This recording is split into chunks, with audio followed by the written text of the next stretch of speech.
All right, so here's what we're starting with. We got one of these drop ceilings, and it's stained, dirty, disgusting, and it's time for it to change. So step one, get rid of all the stuff that's in the location. Unfortunately, this is the room of a teenager, and so therefore it is messy. But you can see some of the other projects that I've done for him in there. We built that bed before we moved. He's got that little side console that I just took off, and just a bunch of stuff. But he was really helpful for this. That was great. And so we're just removing everything from the room because things are going to get messy, except for the bed frame. It's too big. You'd have to take it apart, and I don't want to do that. And on the wall over there, that's the first thing I built on this channel, I believe.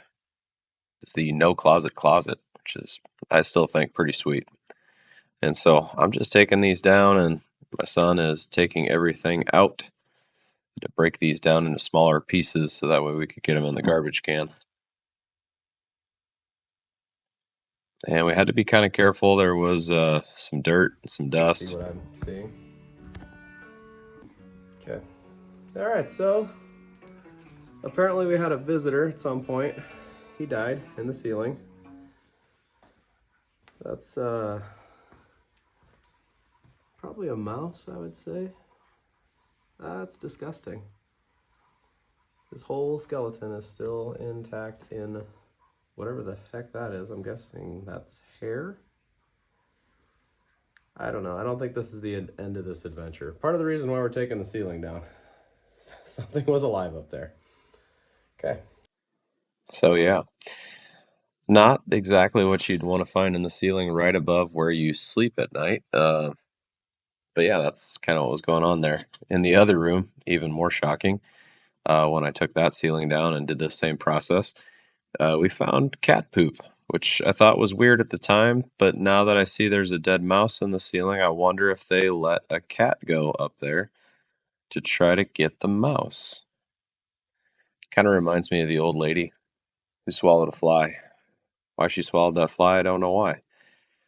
But eventually they put like 56 things up there, so I'm glad that I haven't found anything else. Also, I haven't found a cat carcass, but so yeah, we were just removing the grid at this point. It's got these cool little hanger things that drill into the ceiling, and you just have to kind of clip those, bring everything down. There's also a little electrical work that has to be done on this project.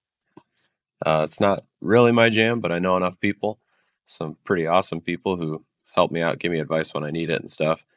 But just some wires that needed to be rearranged so that they're above the, I don't know if you'd call it the subfloor, those beams that are above my head there. Everything just needs to be kind of tucked in.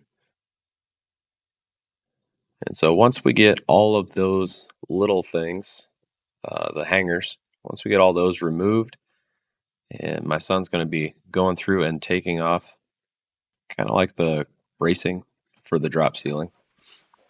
Now it's time to fill some gaps because they built these temporary walls like up to where the drop ceiling was. So it took me a while to figure out like what was going on here.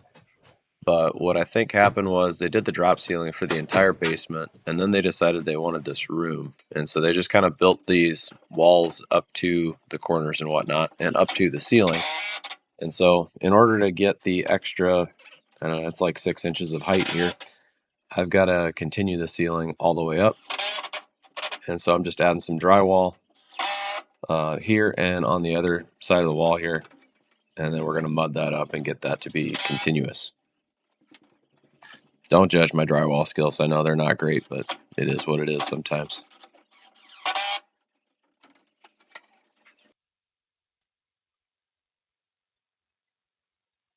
And so, yeah, I had to build a 6-inch extended wall to get this part done.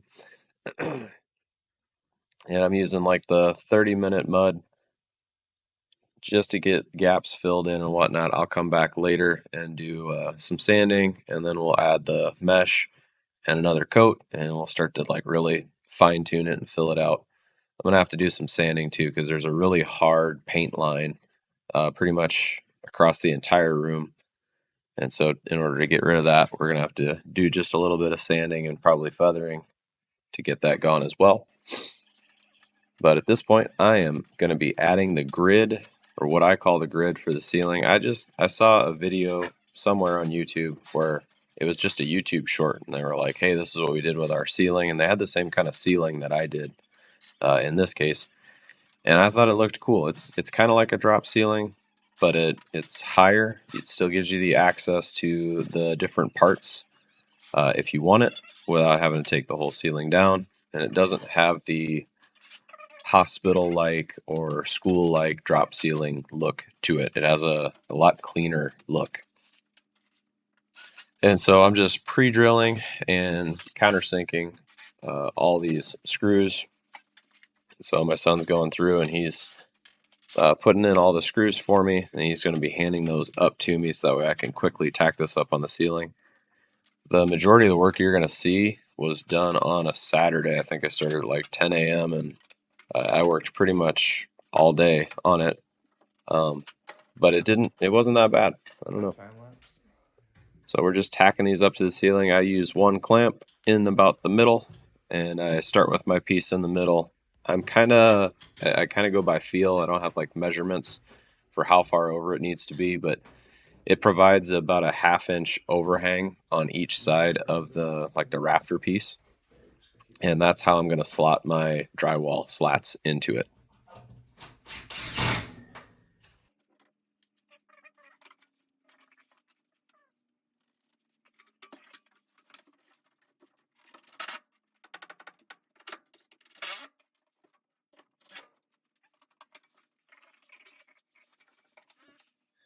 All right, so now we start the process of just putting up the grid work. It takes a while, but if you got help, that helps quite a bit. You just want to make sure that we butt everything up pretty good to the side that already exists. That way we don't have to fill as much. There's going to be some filling in of the joints and stuff. I just like to make it look like it's continuous. It doesn't always turn out that way, but that's kind of my plan. So a lot of up and down it's not really a ladder, it's more of like a little tiny step ladder kind of thing, just to get up there. And I do fast forward quite a bit, so I don't show everything. Things took a while, and moving cameras around is kind of annoying sometimes. But yeah, you can see starting to fill things in. We've got both edges, and then the two sides I'm gonna have to do custom. I'm gonna have to scribe those pieces to the wall. Out in my other room, I did them to where I put the piece up just like this, and then I had a gap on the end, and I ended up having to fill it with drywall and then have another support piece on the edge, and I thought it looked kind of stupid. It also highlights if you have not square walls, and I have not square walls, so that's something. It makes it extremely obvious.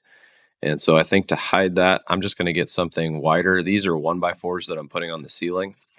And so I think I'm going to get for one side, I'm going to do a 1x6, and the other side, I'm going to have to do like a 1x10 because the gap is different. But I'm going to have to scribe that into place.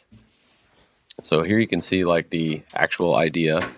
So now that the grid work is in place, I cut these to about 13 inches wide, and they're 4 feet long.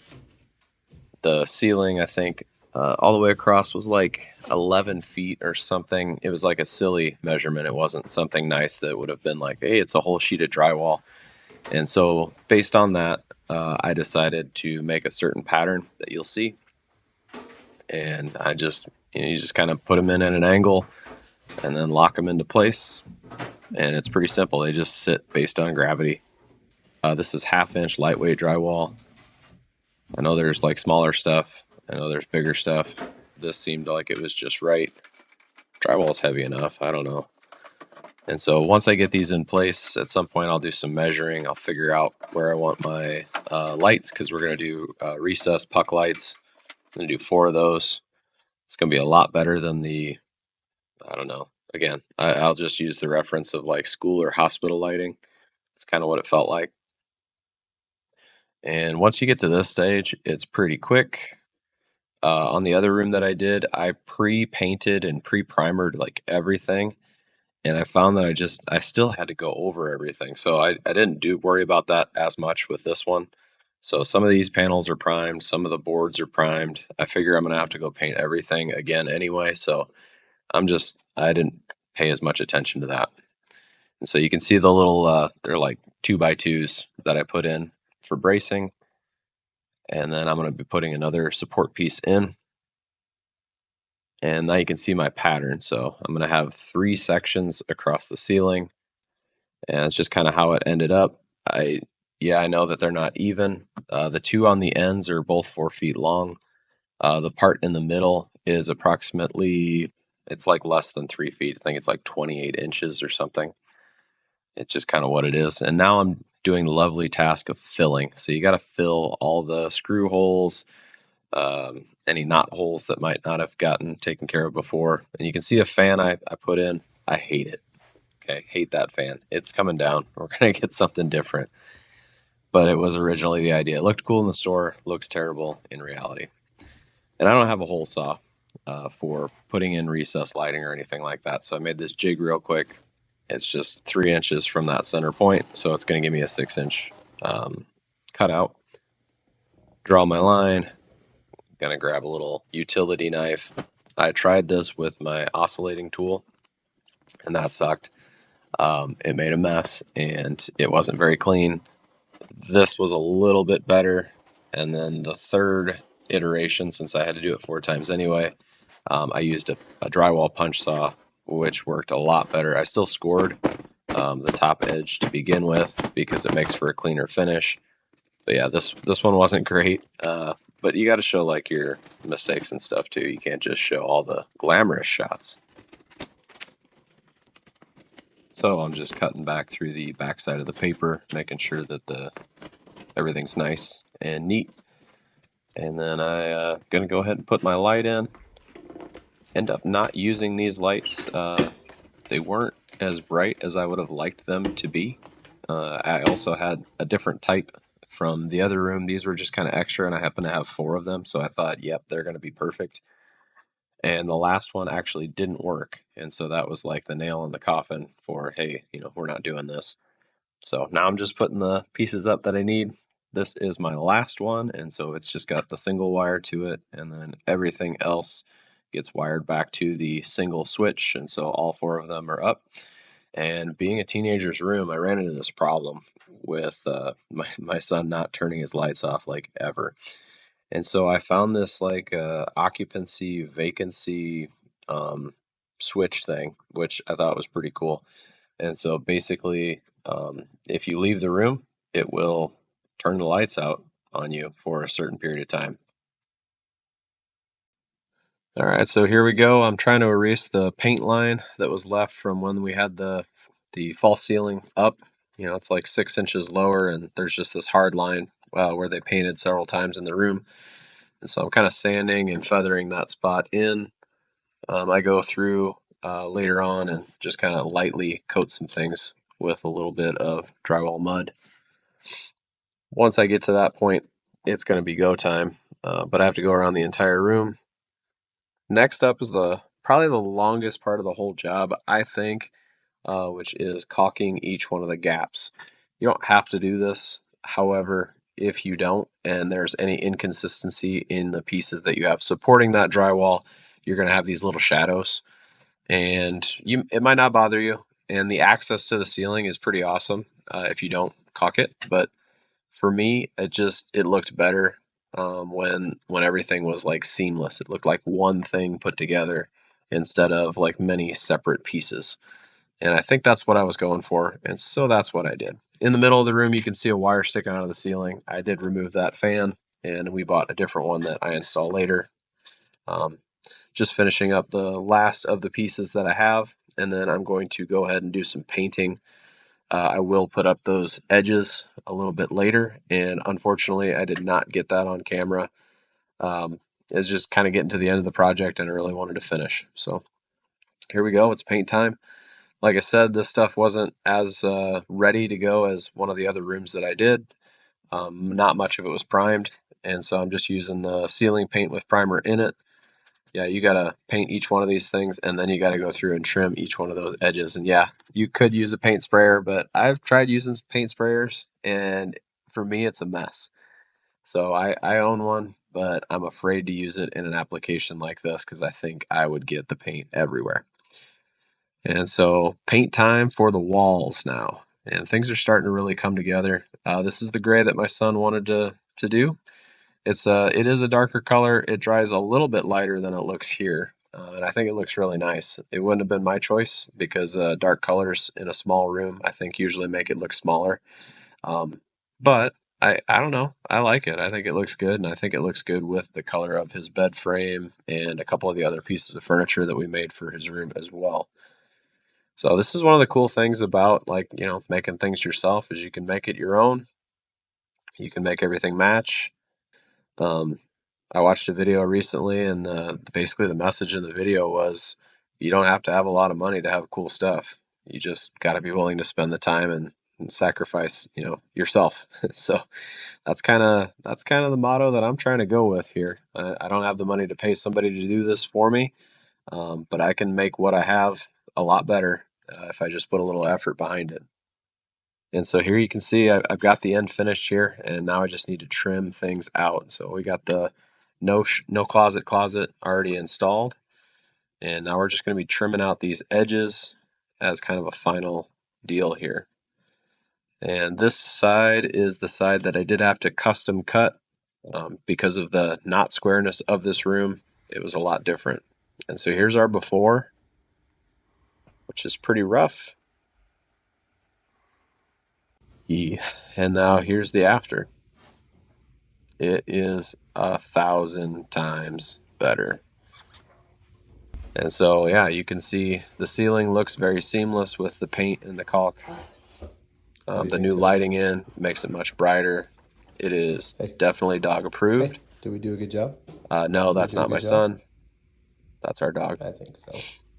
But yeah, she was definitely instrumental in the project. She was always around. There's the fan we went with, which is much better. It's a little prettier. It does have a light, but I got to change the bulbs because they don't match the other ones, and that bothers me. So anyway, excellent project. If you like this video, please like and subscribe. Thank you for watching. See you next time.